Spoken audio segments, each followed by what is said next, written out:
யாராவ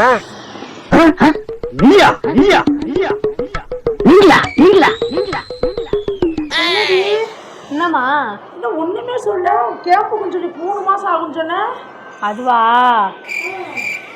சீக்கிரமா வந்துட்டம்மா. பசிக்குதுமா. 3 மாசத்துக்கு பணம் போயிட்டு 2 மாசத்துலயே வந்தா என்ன அர்த்தம்? பசிக்குதுமா.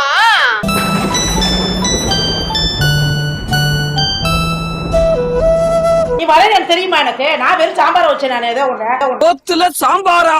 அப்ப கறி குழம்பு? கறி குழம்பா? நாங்க எப்படா கறி குழம்பு ஊத்துறோம்னு சொன்னா? மாங்காய் இருக்காமா? நாங்க தேங்காய் இருக்கோம் மண்டையில போட்டு உடைக்கிறேன்.